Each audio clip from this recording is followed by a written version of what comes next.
So indeed, we will now open the last plenary session that will be moderated by David Bohmert, the Secretary General from CESAR, and it will go about how to foster collaboration. Dear colleagues, the conference today, and thank you very much, speakers, Christina, Robert, Isabelle, and Luca. Where is Luca? Luca is there as well. The day today was designed that we first heard about the challenges and needs of stakeholders. Then we were looking in 4 or 5 areas very concretely how interaction could be improved. This last session is not about problems, is not about needs. This session is about ideas, inspirations, recommendations for how to improve the cooperation on the one side between research infrastructures and their large stakeholder communities, and I think we'll discuss who these stakeholder communities are, as well as between stakeholders and ESFRI. We have 4 speakers joining us here who will give us a 5 to 7 minutes intervention, and then we will sort of summarize it together with you. But I would call upon everyone, let us try to be solution-oriented in this last session. Let's try to provide ESFRI with as much as possible ideas about where to take this in the near future following your white paper.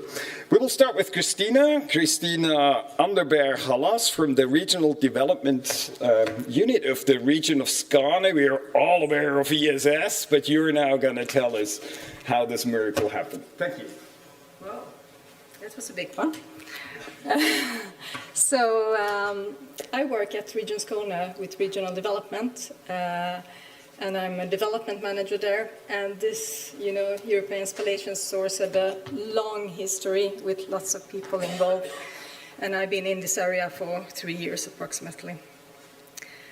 So I want to share with you how we work from a regional perspective. Okay.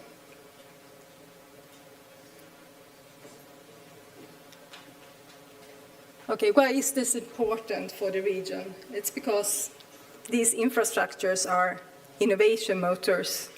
And I mean, all the other ones are built a long time ago, and we are building in the area in Lund. Max 4 is running, ESS is being built, and the region is trying to make this ecosystem work. And it's very important for us because it can be a part of a solution of the grant's challenges. It's important for the region, for the people living there. So maybe this is a little bit basic for you, but I just want to highlight what our role is. So for the research infrastructures and the actual research, we have to have a type of understanding, of course. What's coming out of their research is rather complex, and everybody, as we say, we have to have narratives so that everybody can understand that in the community. Then on the next level, academia and business, that's very important from us, from a regional perspective, to connect academia and business, and to have these projects together and drive innovation.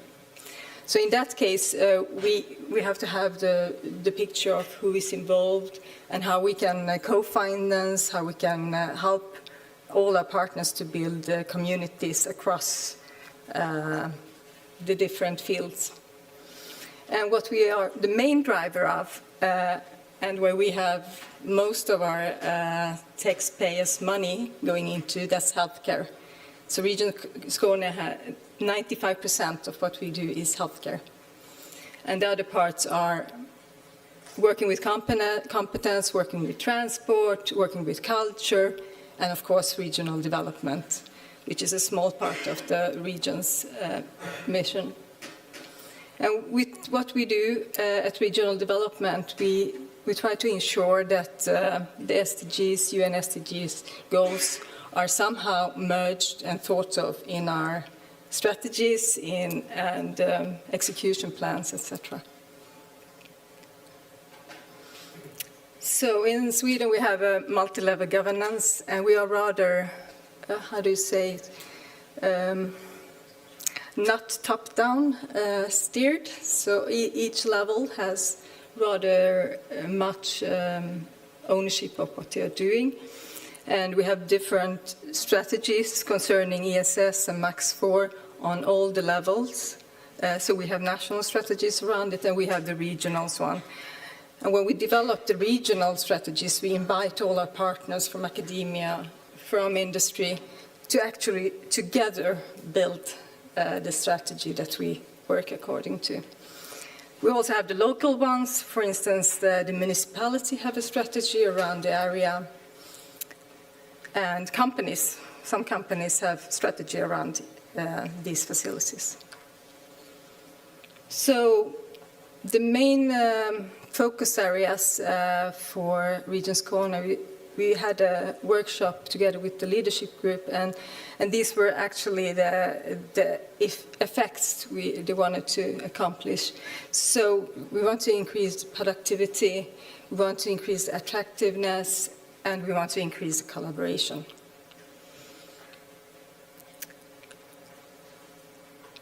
Then I come to some concrete examples of how we do this. So 3 years ago, we wrote this innovation strategy, and that's where we included very many partners. It's based on the ESFRI, and we had the consultants mapping what are the research strengths, what are the business strengths, industry strengths, and of course, we have the facilities in the area. So these 6 areas are what we see as a region is our strengths.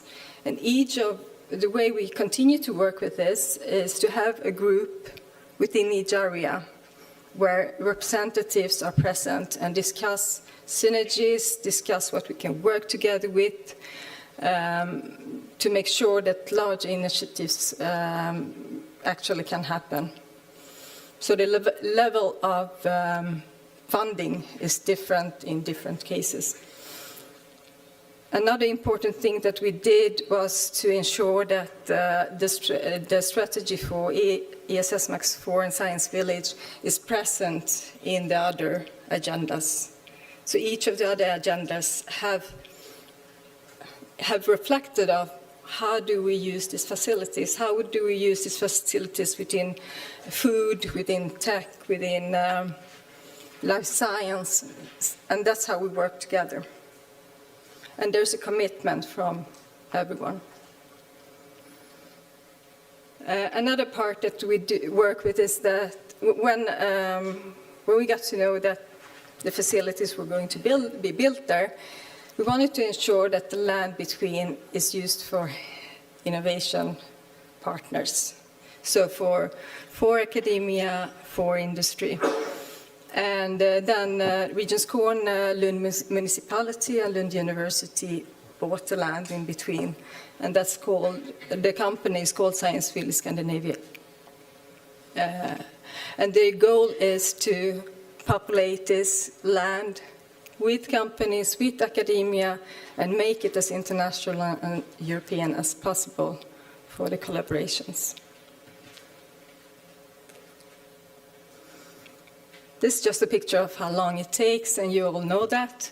And when I listened to all the very good thoughts during the day, I thought about engagement of the society, of the people that don't know what facilities are used for. And the people before me, they had a project in 2010 to 12 called TITA, where they looked at transport, at living, at international schools, the businesses. And this was a huge project, Interact project, which gave very good results, but now it's been 10 years. So actually, we are engaging the municipalities again, because that was 33 municipalities engaged there, working with this topic. And we are redoing that and see what has happened during this year and how can you benefit from the research infrastructures. So this was my last slide. Thank you very much. Thanks.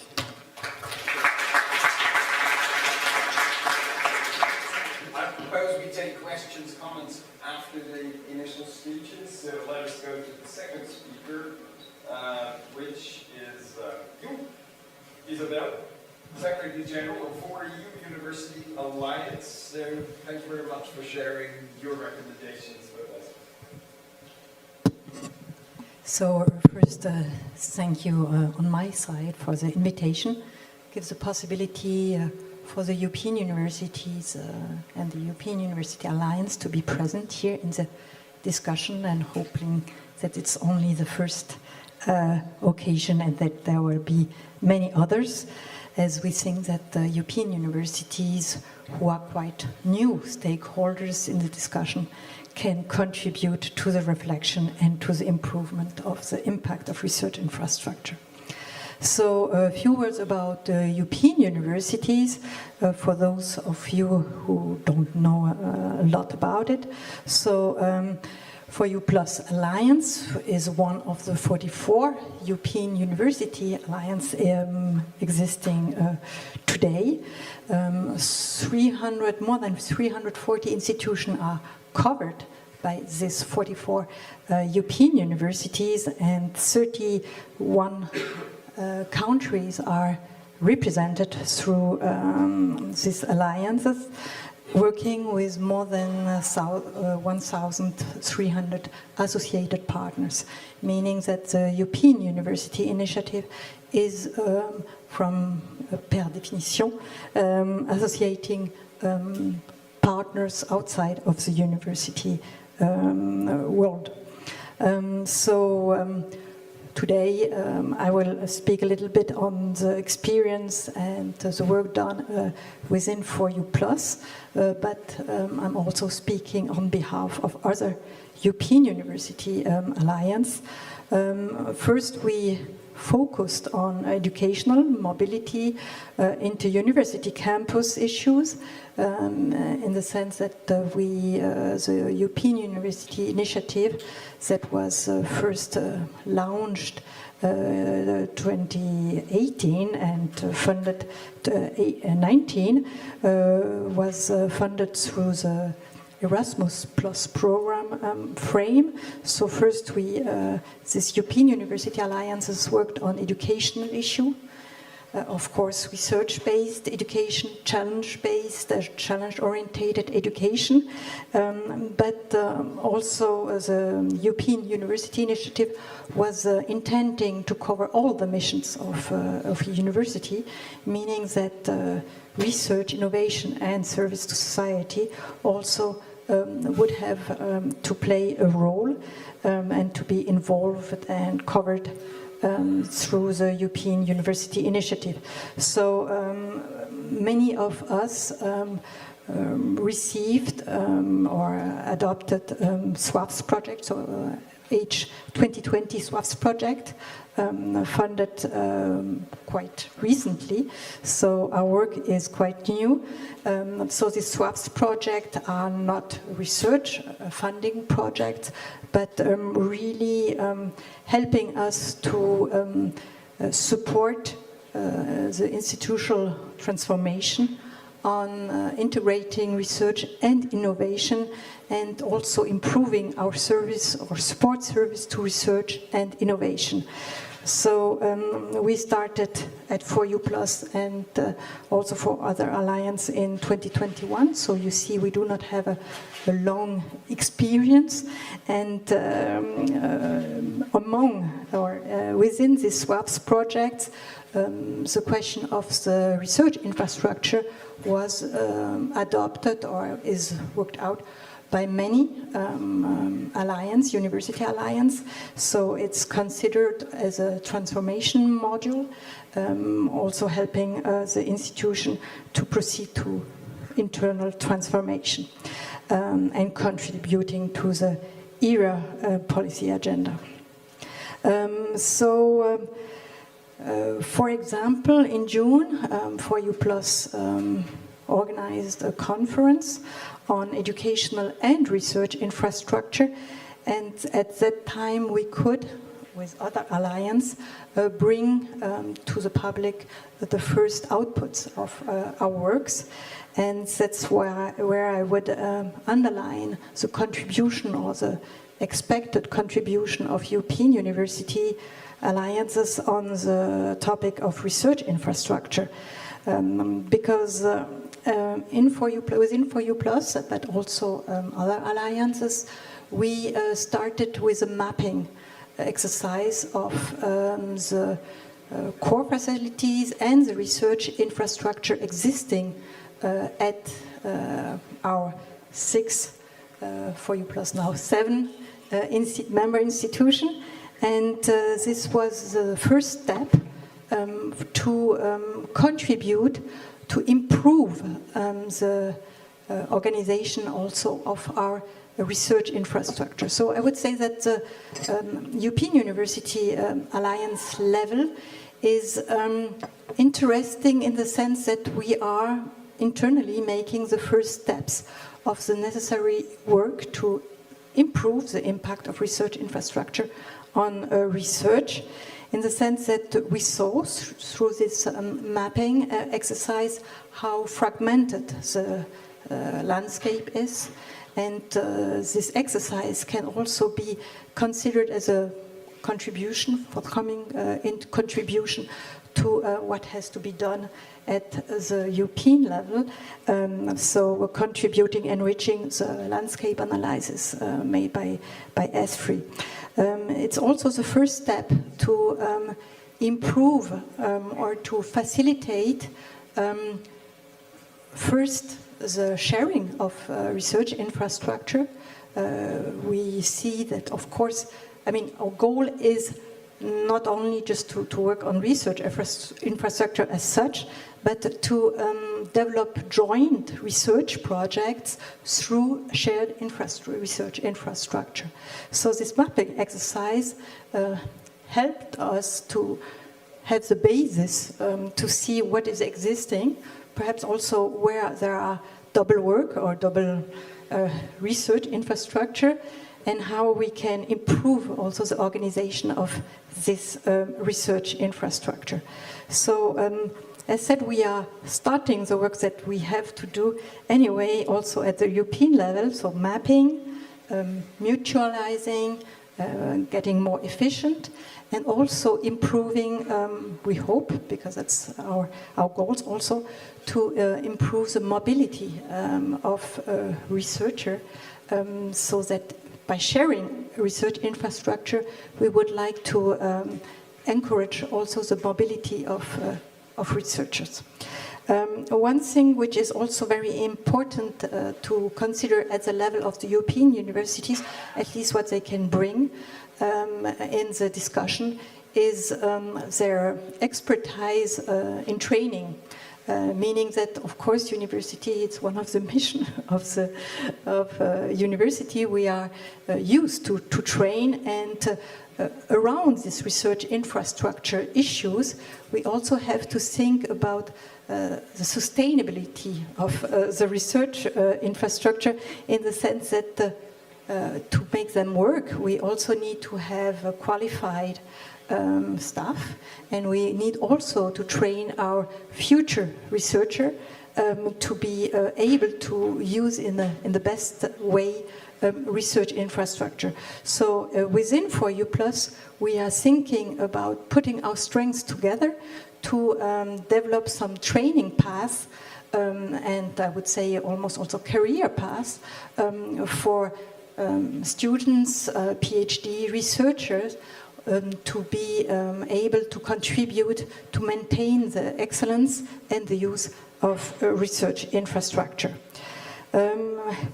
So this, I could tell a lot about multidisciplinarity within European University Alliance, the diversity of funding, and so the sharing of good practice that we hope to use and exploit to, as said, to make the first to make internally the work to improve, to have the best models, to find the best models to govern for governance and management of research infrastructure, also with just to underline that universities and European University have also the specificity to have a lot of small and medium scale infrastructure that are worth to be valued, known, developed, and open also to a wider public. We are used to work with industry, private sector, and to open the use of our research infrastructure to private sector. But at the scale of a European university, this becomes, I would say, easier to make and also to think about schemes, business models, to work with industry partners. And just perhaps to finish, one thing that the university are also very eager to contribute to, and especially European University, is all the issues about open science, but also citizen science. And it's for us also an important topic to see how our research infrastructure, we not only have to share it within European universities, but also to find models to open them or to bring them to have impact on also contributing to open science and citizen science.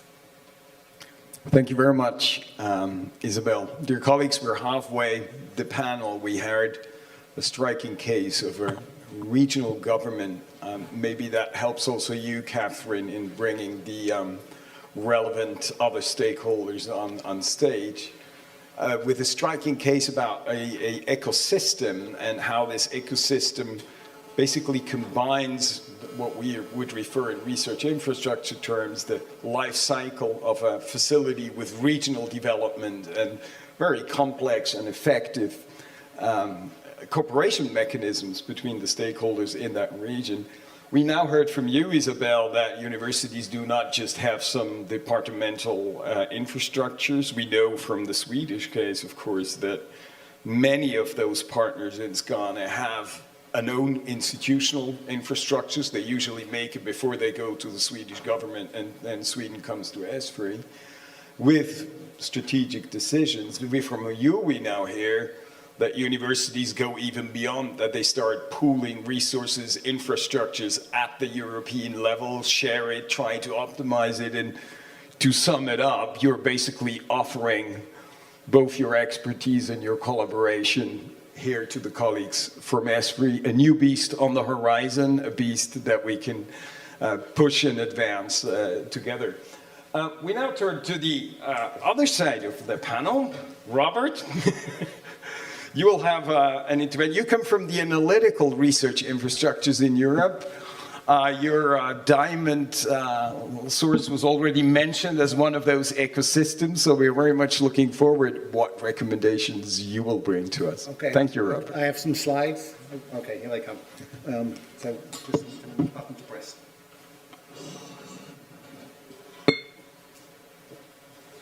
The big one. Oh, okay. That's good, the big one. Right. Okay, so I'm going to first of all explain what is ARIA, because I had been asked by some people what that is. So ARIA is a consortium of research infrastructure consortia. So some of these consortia would have been more familiar to you, and we've come together because we share a common purpose, or we normally characterize as doing analytical studies of matter. ARIA has 7 partners. You can read them on the list here. But that represents a very large amount of research infrastructure.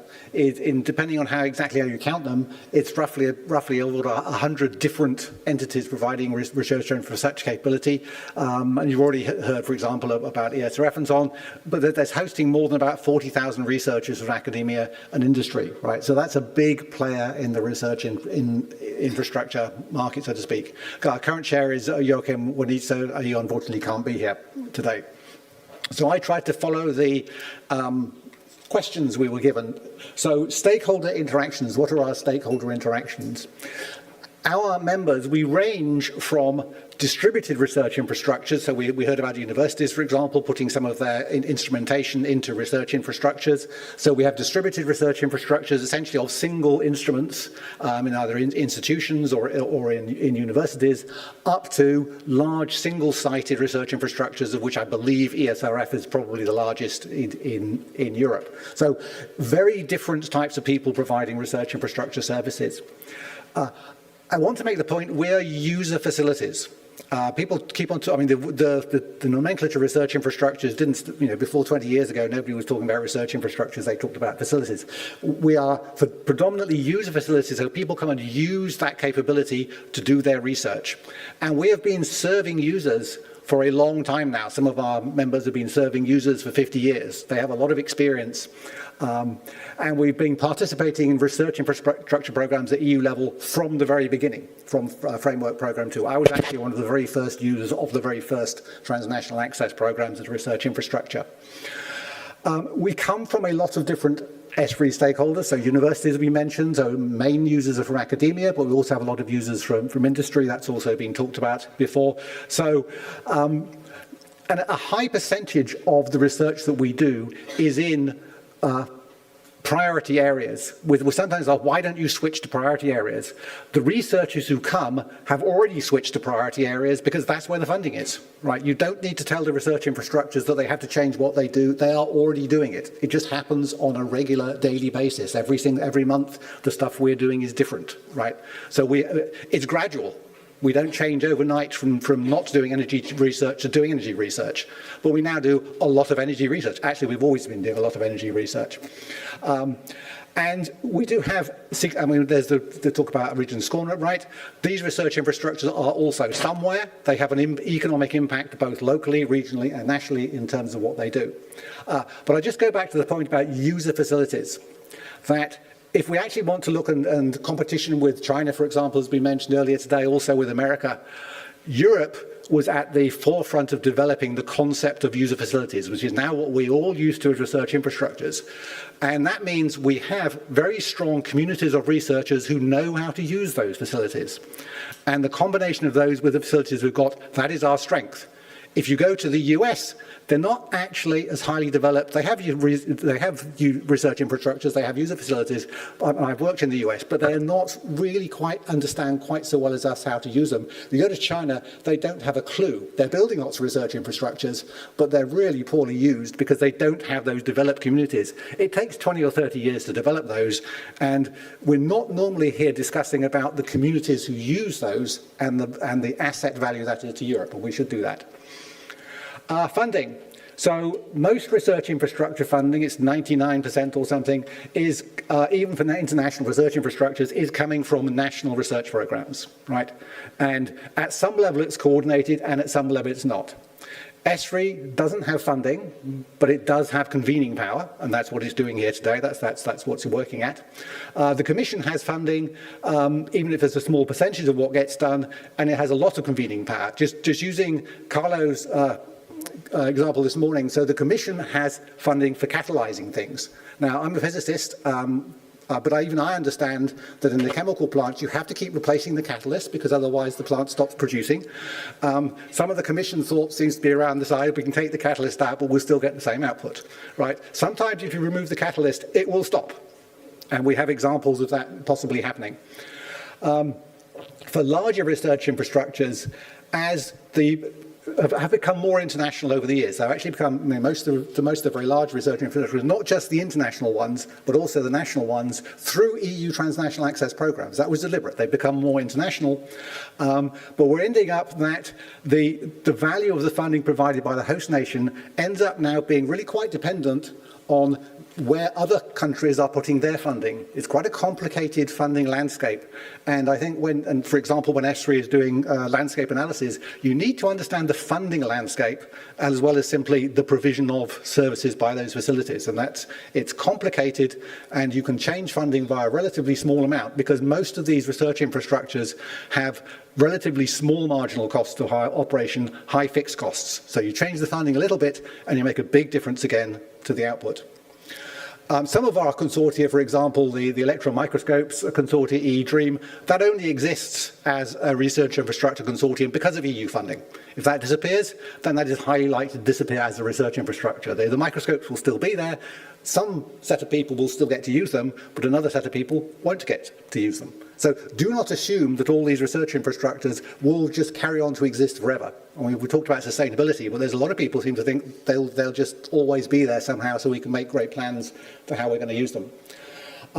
So in terms of the landscape, just to make the point, I sort of made that, ERICs and ESFRIs, which ESFRI talks about a lot, but actually they're only a very small proportion of the research infrastructures, and they are nearly all entirely dependent on the rest of the ecosystem to support what they do. So you do need to have those landscape analyses. And I think as I said, the ESFRI landscape analysis recognise that dependency, but they haven't looked at the funding dependencies, and that's a major part of the thing. So, specific things, what doesn't work. The EU research infrastructure programs, as I said, I've been involved since Framework Programme 2, developed very, very systematically up until about Framework Programme 6, and they got bigger and they got more integrated. Transnational access was transformative. It really was. That has changed, and that actually partly in a way led to the birth of ESFRI through the transnational access. But that has disappeared, and then actually we've been gradually disintegrating that from the point of view EU programs. And I think that's a lot of the research infrastructures are really quite dismayed that we took something that was really very successful and started pulling it to bits again. The current Horizon Europe emphasis is on providing services. Right. Now, we have been serving users for many years, but a research service is different from serving a user. If you want to provide a research service, not a measurement service, to just make a measurement, protein crystallography at synchrotrons is a measurement service. It's not a research service. And that you can do, easily. But most of what is done at research infrastructures that I'm representing is research. It's real experiments. If you want to, you can provide that as a research service. We could do that. It costs money. It's more work to do that if you're having to do that way. You can't, so if we can change, but to change, you have to fund us to change. You can't just expect it to happen. A lot of talk about it is also mentioned in one of the things here, common access portals. Just make the point, research infrastructures are not just collections of instruments that people come to work with. People come to work with people. The expertise in the science areas, not just the expertise in how to use the machine, but the expertise in getting the science out, how do you apply this machine to this area of science, is with the people as well. And that's where research infrastructures, even if they have the same instruments, are actually different. They have different expertises amongst their staff. So it's really not effective unless you're just doing straightforward measurements to say we'll just have a common access portal and people will click on the web and they get perfect services out. You need to talk to somebody. You need to work with them. So we often forget about that different. So what would we actually like? Specific suggestions. If the ESFRI Stakeholder Forum is going to be useful, I mean, I've been to many stakeholder consultations, it needs to listen, not just, I mean, we're all giving talks, I'm going to talk, I don't know whether you're listening to me, but you need to listen, right? So you need to understand what are people actually saying and decide, okay, we're going to do something about that, we're not going to do something about that. It needs to be a listening and an action thing. ARIA has a wealth of experience in running and operating research infrastructures from the very big to the very small. People there are worth listening to because, as I said, they have a wealth of experience. In previous, this is now sort of looking at commission programs, it was important across the thing, research infrastructures were supported in what I call a vertical way. So a certain type of research infrastructures were encouraged to work together, and they've done that. That's where the ARIA consortia come from, and that was extremely successful.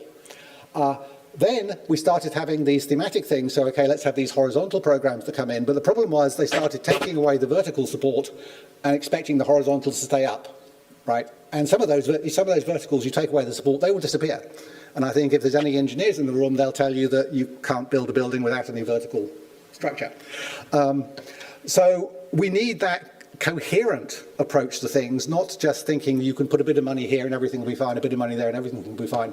My view is if you support the verticals and you tell them what the horizontals are going to be, they will already structure themselves so they can deliver those horizontals, and then the thematic programs, you're then providing essentially marginal funding, not the higher level of funding. So actually, if you have a good, strong vertical structure and the information, you can get what you want done because you forewarn people. As I said, they change anyway. So but you need a stable structure to this sort of funding, otherwise it will fall down. And I said, landscape analysis need to include that detailed understanding of the interrelationships in the funding. I've just been doing a survey of the area members about how they're funded, how they provide their access, etc. It is really complicated. But without understanding that, I don't see how you can actually make any decisions.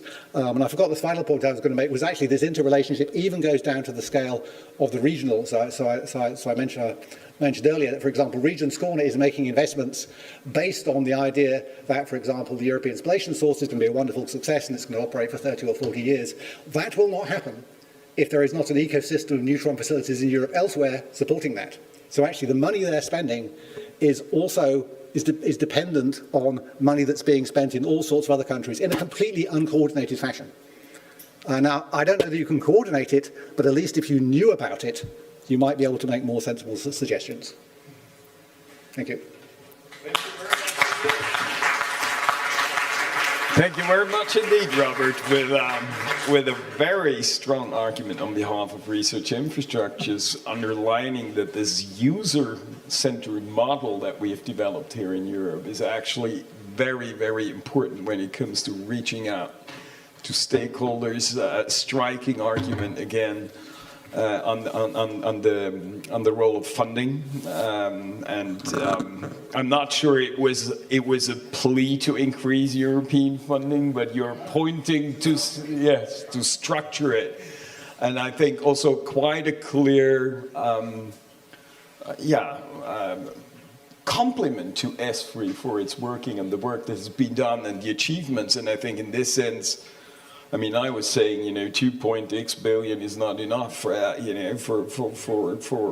research infrastructure, but this catalytic role, this convening contribution of ESFRI and Commission, not to be underestimated, to bring together. So, thank you very much. Thank you for sharing your long experience and insights with us.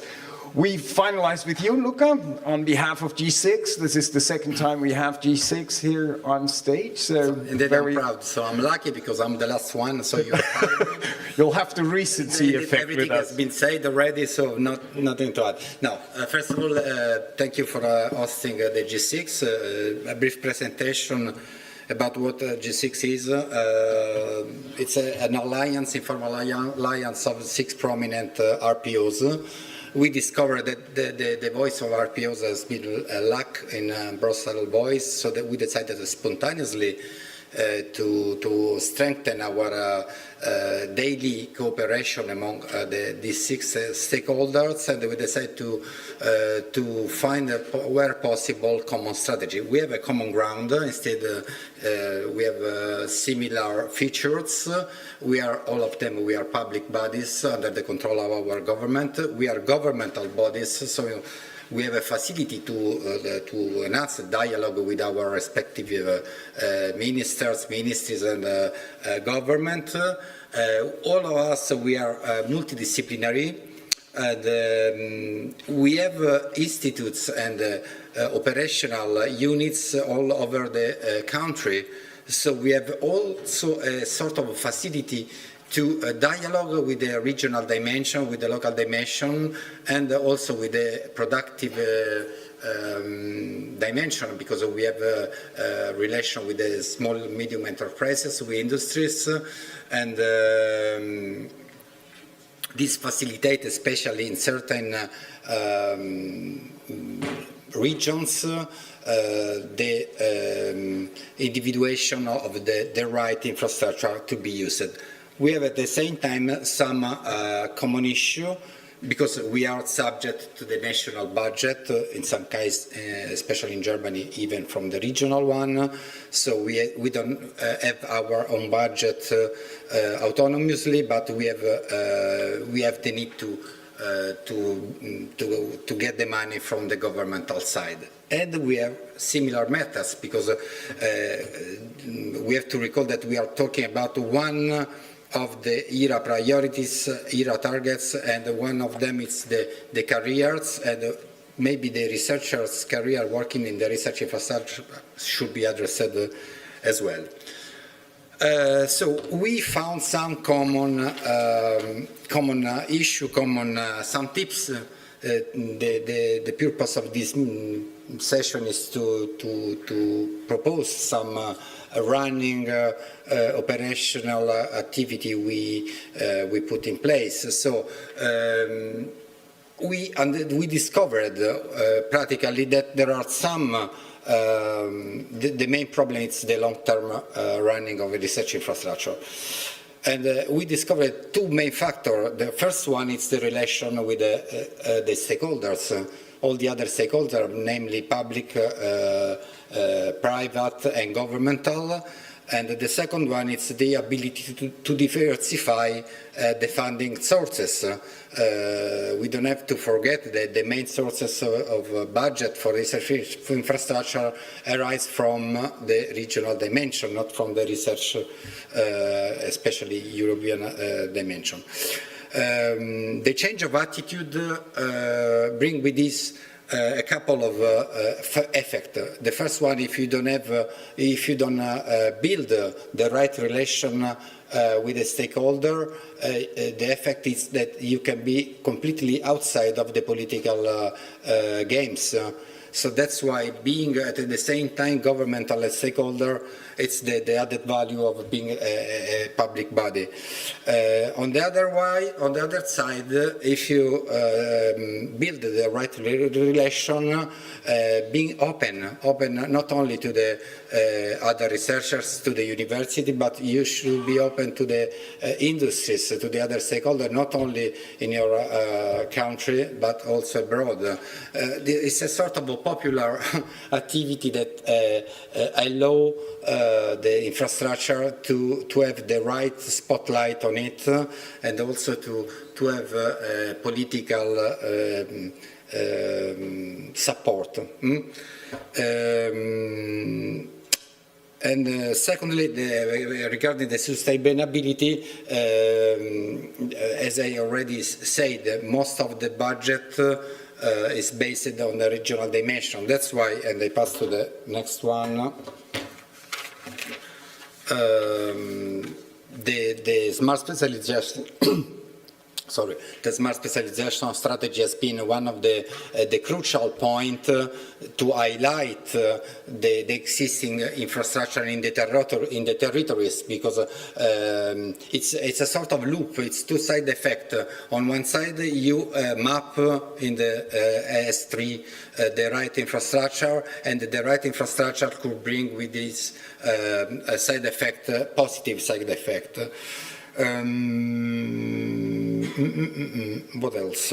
The mapping. The mapping has been a crucial exercise for us as a stakeholder, and even in the country, because emerged by the mapping a lot of small and medium RIs which were not mapped or not visible enough, while we can say that 70%, 80% of the real job is made especially in the centralized infrastructure or distributed infrastructure is made there. So this is the peculiarity of doing this exercise. So the emerging of small, medium realities that should be taken into consideration.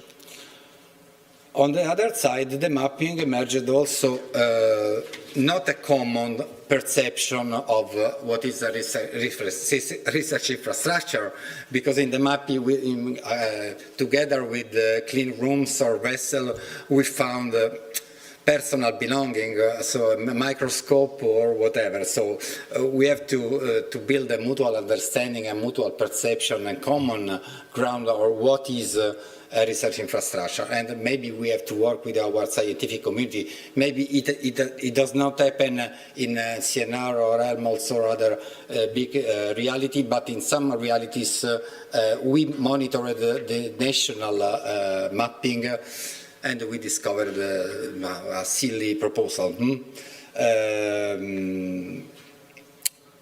So this is the more or less everything. So this is I'm going to conclude. In the G6, we triggered a number of task force.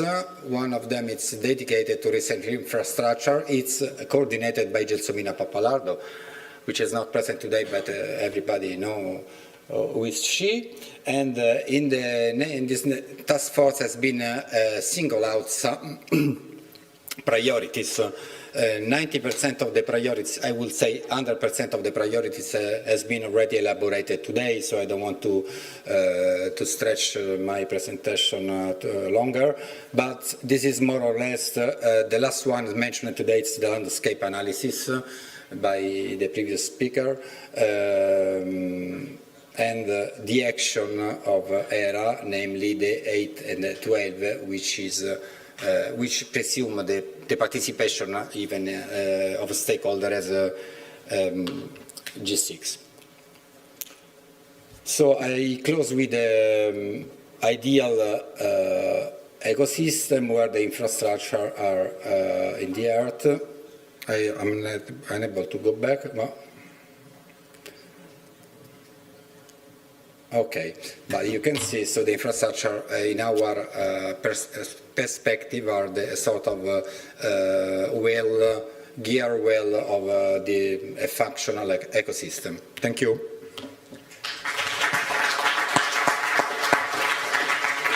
Thank you very much indeed, Luca.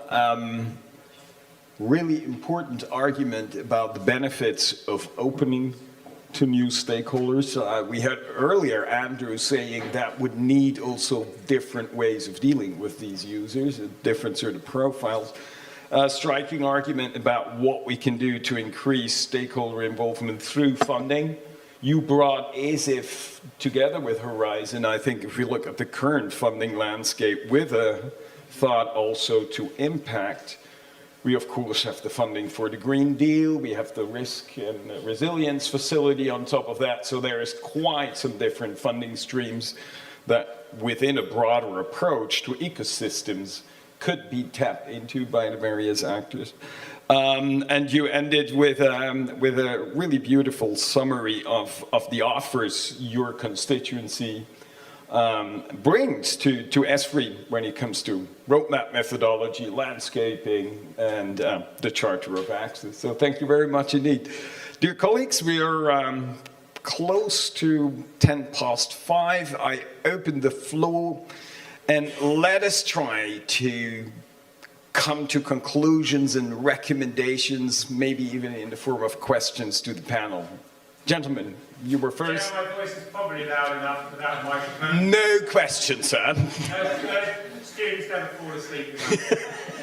Well, I thought your talk, I represent research infrastructure in Europe and it's sort of space flight. It's distributed research infrastructure. The basis of a lot of the work that is done is in small universities. You have to be labs, but if you're building instruments to go into space, they are not built at DESI.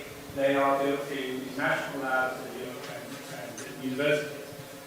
The critical thing which we believe has given us a scientific edge over our competition, which to be honest is often the US and it's now China, is the fact that we had a research infrastructure program with transnational access.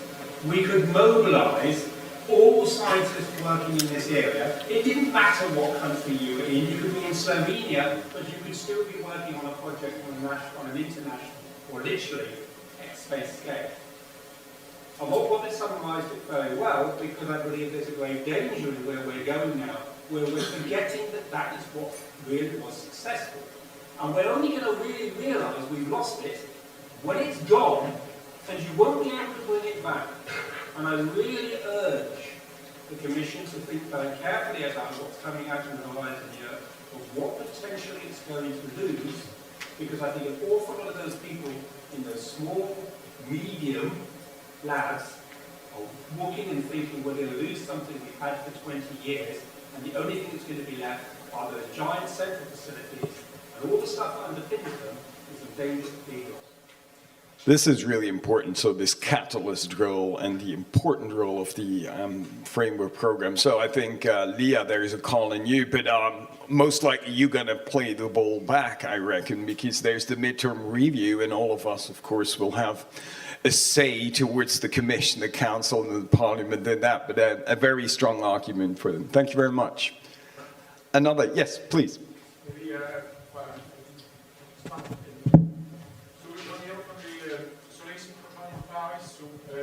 here representing LEAPS, which is this collaboration of synchrotrons, part of RIA. But what I would like to share with you is a remark which came to my mind listening to Luca, and which is how invaluable are RPOs to represent a large number of stakeholders. I'm lucky enough to have, in fact, CNRS and the Atomic Energy Commission in France in my governing bodies. And that's really efficient because, I mean, CNRS with, I mean, having all disciplines and having stakeholders in all disciplines can bring to me, I mean, in a very structured way, the requirements of the different stakeholders. And that's really extremely important, extremely efficient. Okay, a structuring, yet another structuring mechanism. Thank you so much. Ladies and gentlemen, any other questions, contributions directed towards recommendation to ESFRI on how to improve stakeholder engagement in research infrastructures and with ESFRI?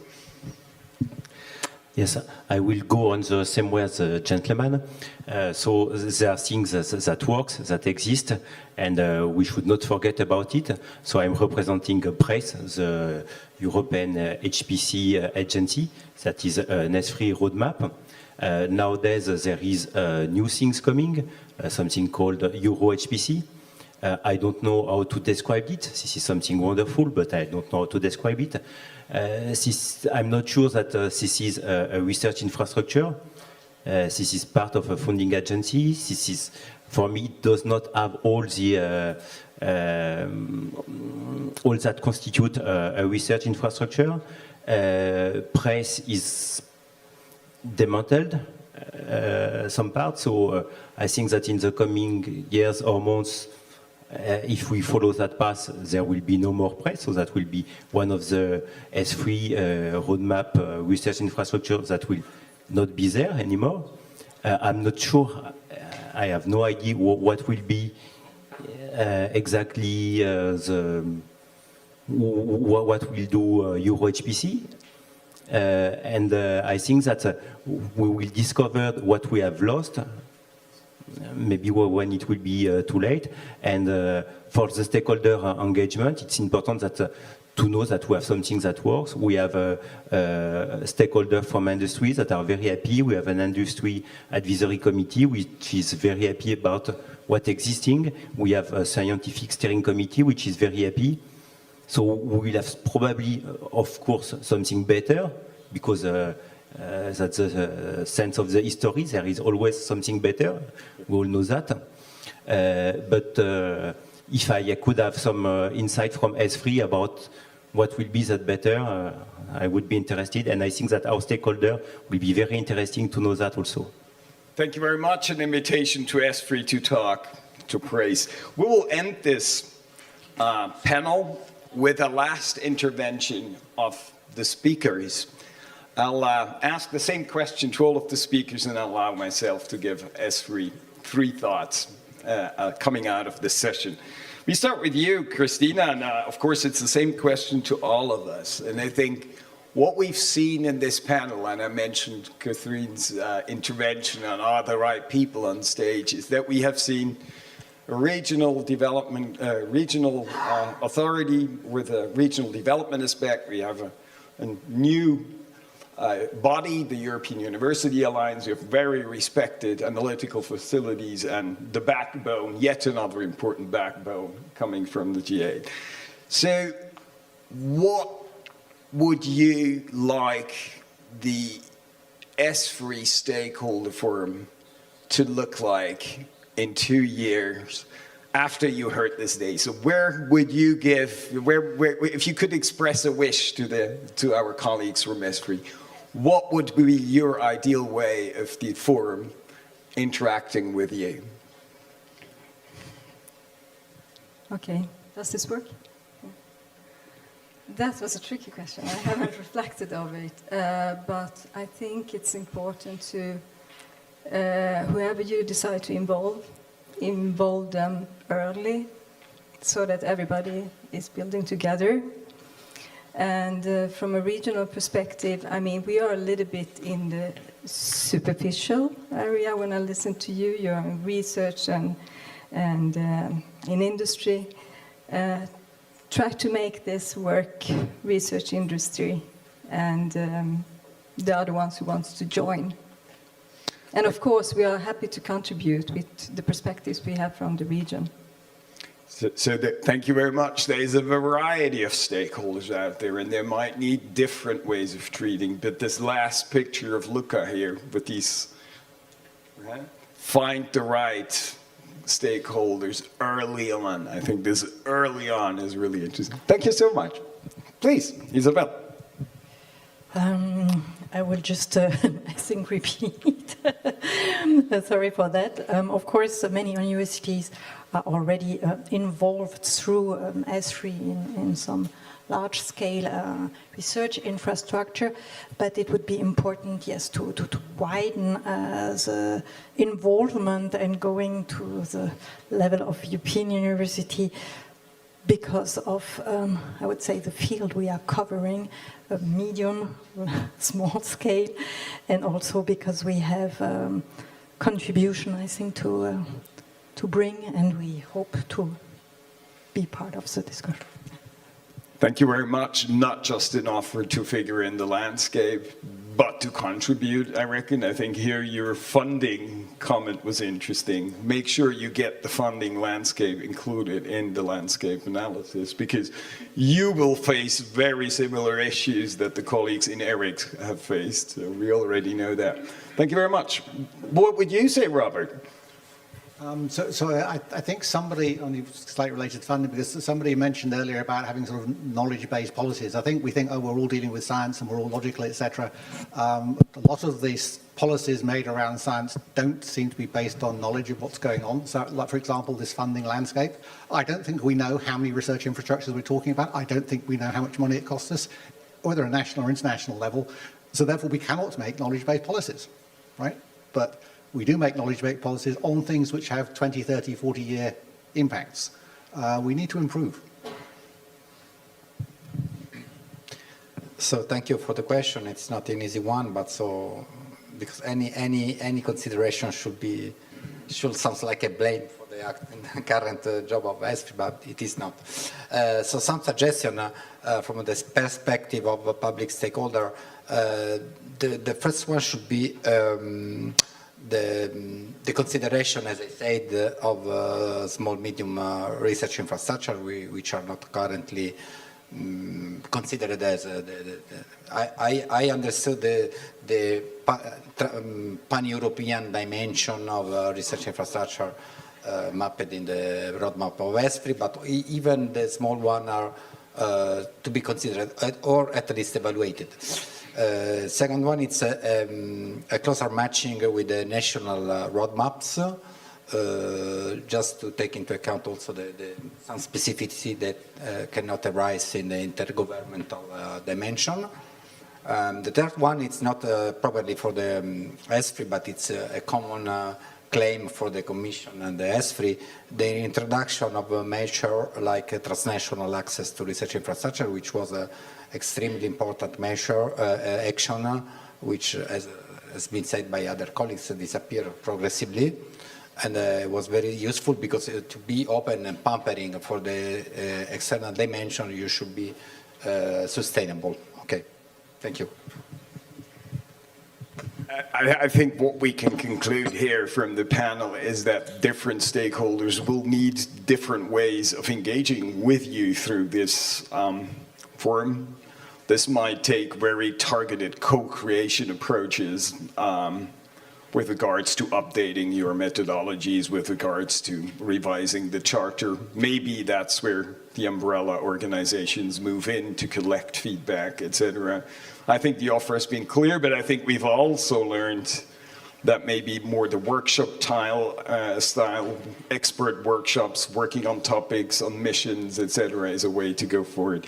I'd like to share 3 thoughts on the future of your stakeholder engagement with you, dear colleagues from ESFRI.